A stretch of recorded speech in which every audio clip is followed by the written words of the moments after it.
So I'm sitting in the makeup chair. Ooh.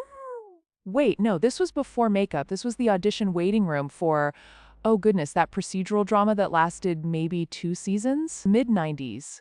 Those awful fluorescent lights, the ones that hummed a particular frequency that just scraped at your very soul, Universal or Paramount, they all blurred together.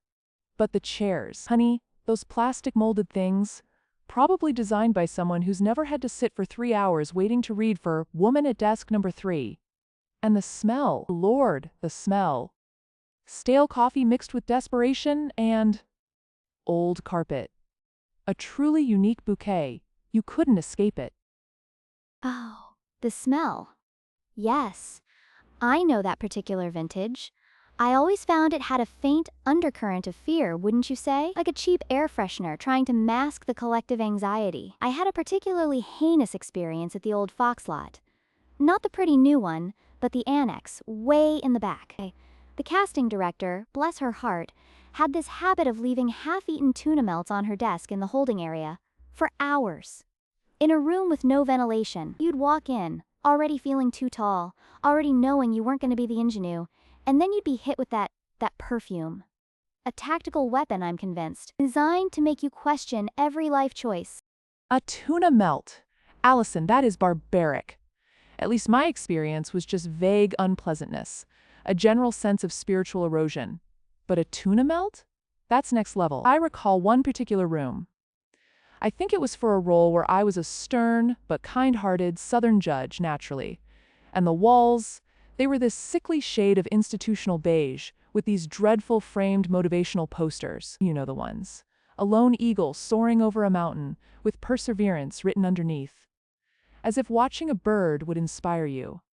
It felt like a trap, didn't it? A test before you even opened your mouth. It absolutely was. A test of endurance before performance. And a temperature. Always either Arctic cold or so stuffy you felt you needed a fainting couch. I remember specifically thinking, at the tuna melt audition, that I probably wouldn't even fit in the frame for whatever they were shooting, much less be the romantic interest for the lead. You spend so long trying to conjure gravitas or charm, and you're just battling the elements and the lingering scent of processed fish. It was almost a relief when they called you in. Well, it certainly built character, didn't it? Or at least, it built a very strong desire to get out of those rooms and onto a set where the air was somewhat breathable. But look, Allison, I brought you here to talk about the project. The one that got away.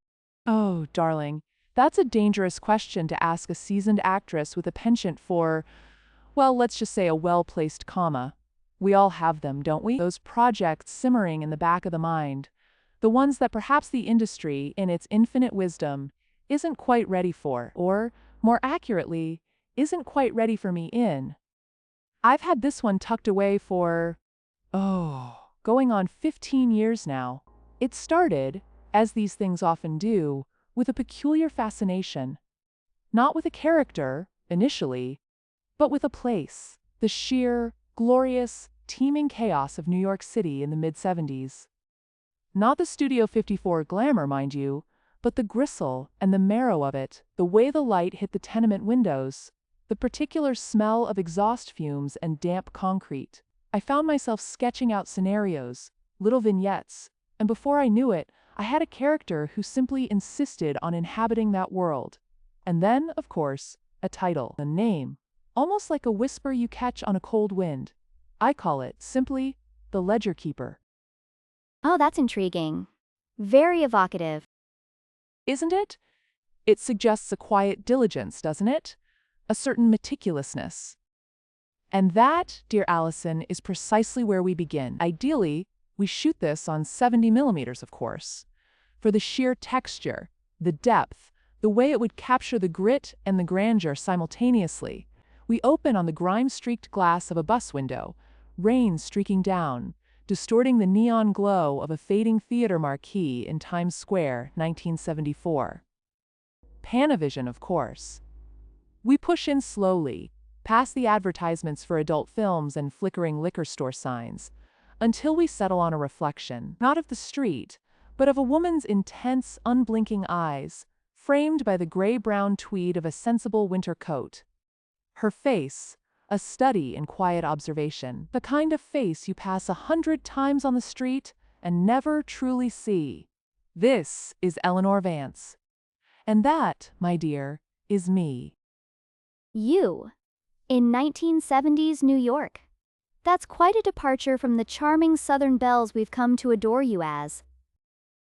Well, one does occasionally wish to dust off the corsets.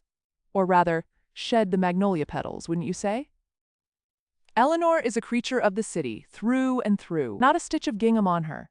She works in the municipal archives, a labyrinthine, dusty fortress filled with forgotten histories and untold stories. Her life is a quiet tapestry of dates, names, and property deeds.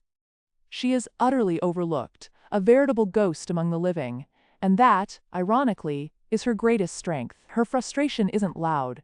It's a simmering, intellectual disquiet. She has an almost photographic memory for details, an uncanny ability to spot patterns where others see only chaos. And in the mid-70s, New York City was a symphony of chaos, wasn't it? A city on the brink, ripe with both decay and a desperate, beautiful energy. So she's an archivist? Like a librarian of city records? Precisely. Not the kind who shushes you, mind you, but the kind who knows exactly where every single forgotten piece of paper has been filed since, 1898. Her world is the tactile sensation of aged paper, the scent of mildew and history. She's unmarried, lives alone in a rent-controlled apartment on the Upper West Side. A truly tiny place, I envision it, filled with books and a single, rather belligerent cat named Mr. Darcy, who tolerates her existence. The plot, you see, unfolds with a quiet menace. Eleanor, in her meticulous daily routine, begins to notice discrepancies. Not grand, obvious errors, but subtle, almost imperceptible shifts in zoning records, property transfers, and building permits relating to specific, blighted areas of the city earmarked for urban renewal. A sequence of dates that doesn't quite align, a signature that seems a shade too precise for the period, a missing appendix in an otherwise exhaustive report, tiny threads, almost invisible to anyone else. And she follows them. Oh, she must. It becomes an itch she cannot scratch.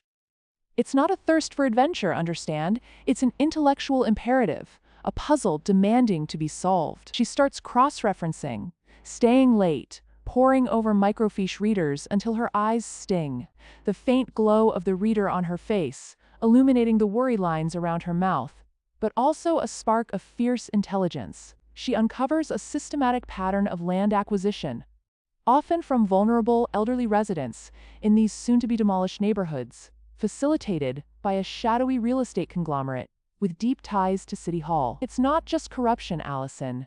It's a quiet, insidious form of theft, dressed up as civic progress. And when Eleanor starts asking too many questions, when she finds a ledger, not just any ledger, but a specific, uncatalogued one, hidden behind a false panel in an old storage room that details the true, illicit transactions, that's when the danger starts to ripple outward.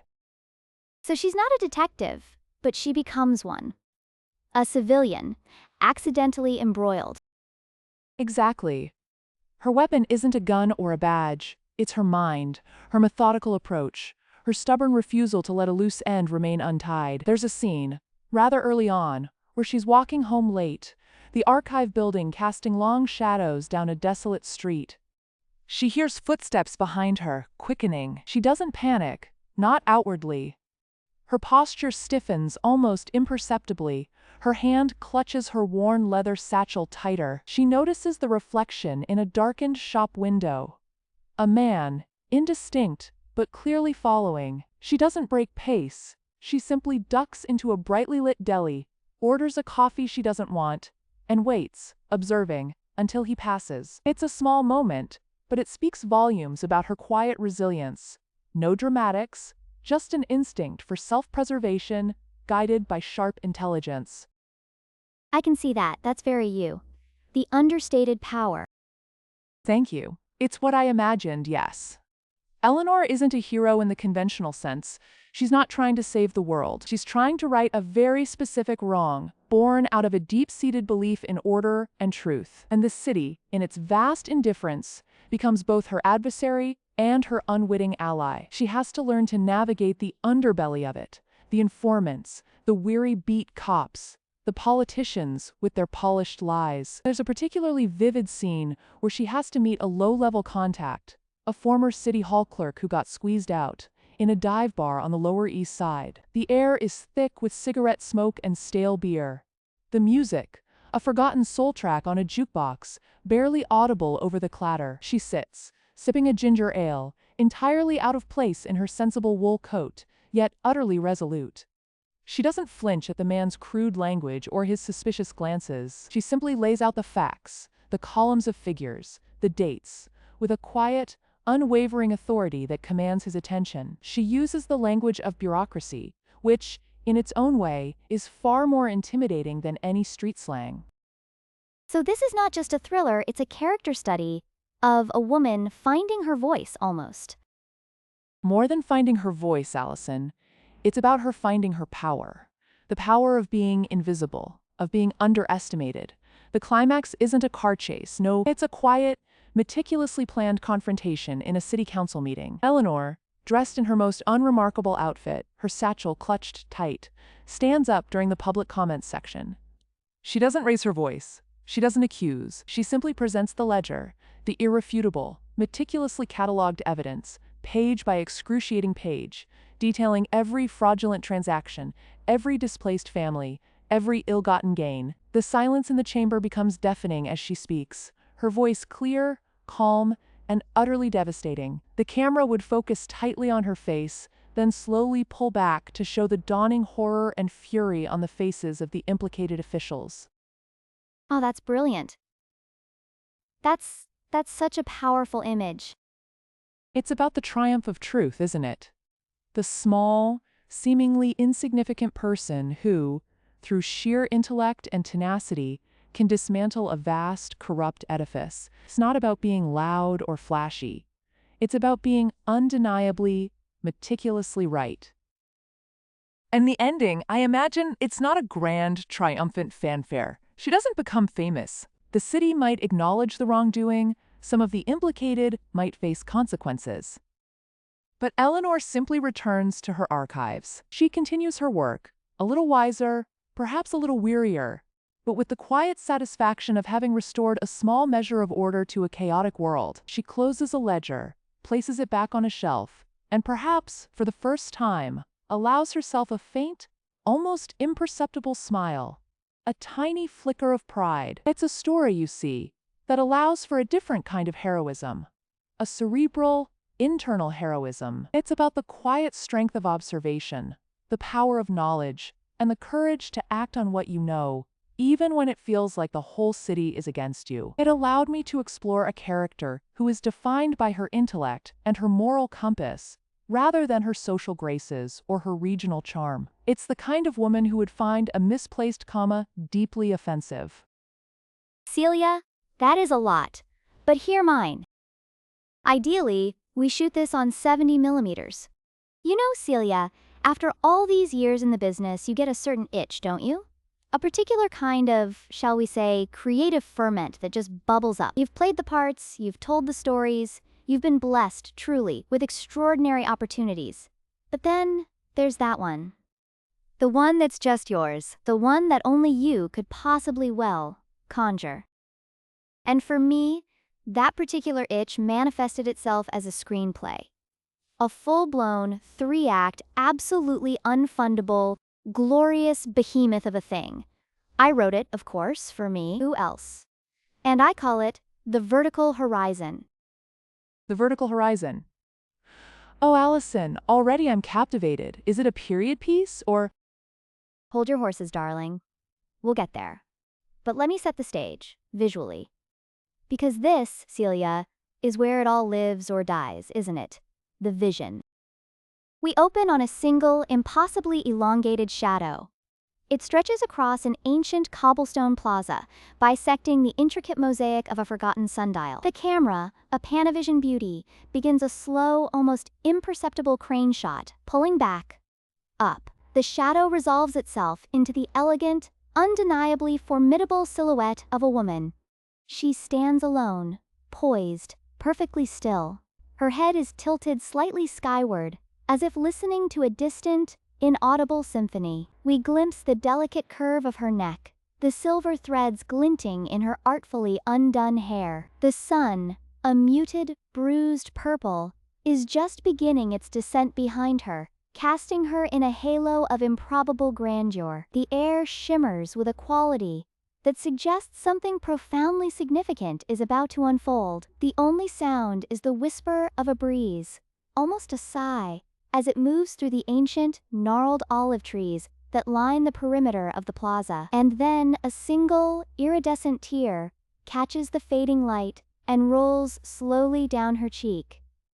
Not a tear of sadness, mind you, but of anticipation, of a quiet, profound yearning. It lands with an almost theatrical plink on the sundial's surface, a tiny ripple disturbing the dust of centuries. Then we finally see her face, just a hint, enough to know it's me. Unmistakably. The camera lingers for a beat too long, demanding the audience absorb her presence, her stature, her being. Oh, Allison. That's incredibly vivid.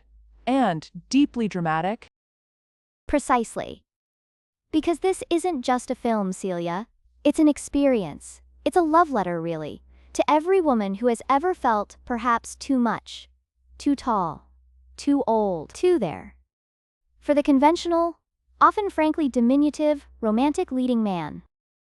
My character, Alara Vance, is an architect of formidable renown. Not just any architect, mind you. She designs impossible structures, bridges that arc across continents, reaching for the stars. Buildings that whisper ancient secrets.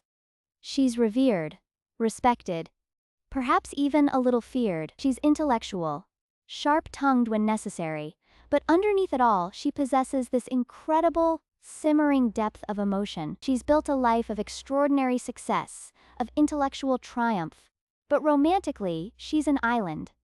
A glorious, majestic island, yes, but an island nonetheless. Because you see, she's quite tall, and of a certain age where society, or rather Hollywood society, tends to package you neatly into the wise mentor box, or the quirky aunt, or the powerful but ultimately lonely career woman. Never, never. The woman whose very presence ignites an all-consuming, grand romance. The object of breathless, dizzying, utterly undeniable desire. I can relate to that, Allison. The boxes they try to put us in. Even when we're clearly designed for the penthouse suite. Exactly. Alara has had suitors, of course, admirers, but they've always been intimidated.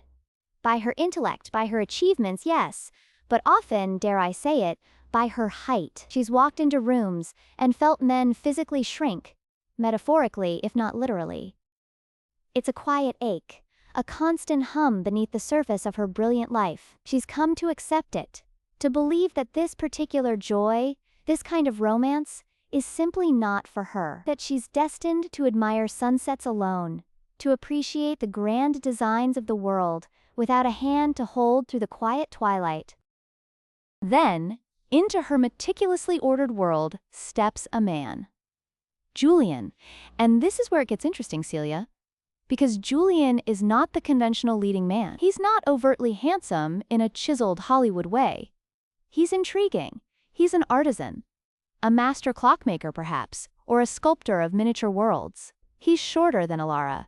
Not dramatically so, perhaps, but noticeably. And he doesn't care. In fact, her height, her gravitas, her commanding presence, they utterly fascinate him. He sees it, not as something to be overcome or ignored, but as an integral, magnetic part of her beauty. He finds her stunning. He's not intimidated, he's inspired. Oh, Allison. That's truly lovely. And revolutionary in its own quiet way. Isn't it? He's the first person who looks at her and doesn't see tall woman. He sees extraordinary woman who happens to be tall. He doesn't diminish her, he elevates her. Their romance is an intellectual tango, a slow burn of witty banter, of shared vulnerabilities, of profound mutual respect that blossoms into this incandescent, utterly unexpected passion. We see them, in sweeping montages, walking through grand European cities, her hand resting comfortably on his arm, not feeling like she has to stoop, not feeling like she's overshadowing him. We see them dancing, her height making their movements more fluid, more elegant, more vertical. He lifts her, literally and figuratively, into a space where she finally feels entirely, unequivocally desired. The dramatic tension, of course, comes from the external world. People whisper, they stare, they question. Her professional peers are aghast. Alara Vance? With a clockmaker? He's so modest. And is he shorter than her? The film explores, with wry humor and genuine pathos, the ridiculous societal constructs around romance. What makes a pairing acceptable? Is it height, age, professional parity? Or is it simply the undeniable, breathtaking pull of two souls finding their perfect, if unconventional, alignment? Wow. Allison, that's actually incredibly profound. It's not just a love story, it's a commentary. Exactly. And the climax, Celia, the climax is Ilara giving the keynote address at the International Congress of Architects, a moment of her ultimate professional triumph. She's at the podium, surrounded by her peers, who are all, shall we say, of a more conventional stature. She's delivering this powerful speech about vision, about reaching for the impossible. And Julian, her devoted Julian, is there in the audience, looking up at her, utterly beaming with pride, utterly captivated by her magnificence. And for the first time, she doesn't feel like an anomaly.